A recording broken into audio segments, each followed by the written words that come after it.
জুলাই জাতীয় সনদ ও তা বাস্তবায়নের সুপারিশ নিয়ে যে বিতর্ক তৈরি হয়েছে তার অবসান ঘটিয়ে সংসদ নির্বাচন আয়োজনের দিকে মনোযোগী হতে অন্তর্বর্তী সরকারকে আহ্বান জানিয়েছেন বিএনপি মহাসচিব মির্জা ফখরুল ইসলাম আলমগীর।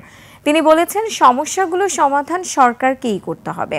জাতীয় নির্বাচনের আগে গণভোটের কোনো সুযোগ নেই বলেও জানান মির্জা ফখরুল। শফিকুল ইসলামের রিপোর্টে বিস্তারিত।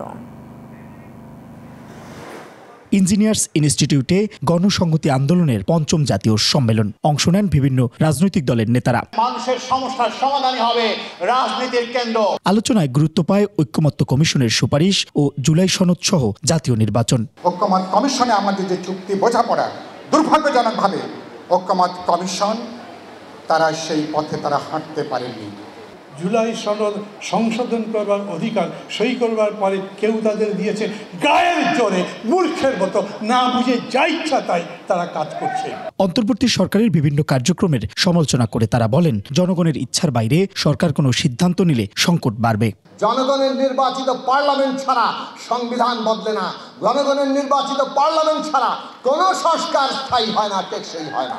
বাংলাদেশে এখন যে রাজনীতিতে মেরুকরণ চলছে, সেখানে গণসংহতি আন্দোলন, গণতন্ত্র মঞ্চ এবং আমাদের আবার একটা শক্ত ভূমিকা নিতে হবে, না হলে বাংলাদেশ আবার একটা বিপদে পড়বে। অবশ্য বিএনপির মহাসচিব শুনিয়েছেন আশার বাণী। বলেন, রাজনীতিতে যে সংকট তৈরি হয়েছে তা কেটে যাবে। আজকে যে সংকট তৈরি করেছে এই অন্তর্বর্তীকালীন সরকার, ঐক্যমত্য কমিশন, আমি বিশ্বাস করি যে এই সংকট কেটে যাবে। সরকারের কাছে আহ্বান থাকবেন, যা হওয়ার হয়ে গেছে, আপনারা দয়া করে ওই সমস্যাগুলো সমাধান করে যাতে সবাই একসাথে আমরা নির্বাচনের দিকে যেতে পারি, এই সমস্যার সমাধান করে আমরা জনগণের কল্যাণের জন্য কাজ করতে পারি, সেই পথে এগিয়ে চলুন। আমরা যেমন অতীতে আপনাদের সঙ্গে ছিলাম, সামনেও আপনাদের সঙ্গে থাকবো। এর আগে জাতীয় প্রেস ক্লাবে জেএসডির 53তম প্রতিষ্ঠা বার্ষিকীর অনুষ্ঠানে মির্জা ফখরুল ইসলাম আলমগীর বলেন, জুলাই সনদ বাস্তবায়ন প্রক্রিয়া নিয়ে বিশ্বাসঘাতকতা করেছে সরকার। আমরা সমস্ত রাজনৈতিক দলগুলো যখন একমত হয়ে সেখানে স্বাক্ষর করলাম, বৃষ্টির মধ্যে ছাতা পড়ছিল, ছাতা ধরে দেখা গেল যখন এটা ওনারা উপস্থাপন করলেন অন্তর্বর্তীকালীন সরকারের প্রধান উপদেষ্টার কাছে, সেটা অনেক পার্থক্য। বিশেষ করে আমরা যে নোট অফ ডিসেন্টগুলো দিয়েছিলাম সেগুলো উল্লেখ করা হয়।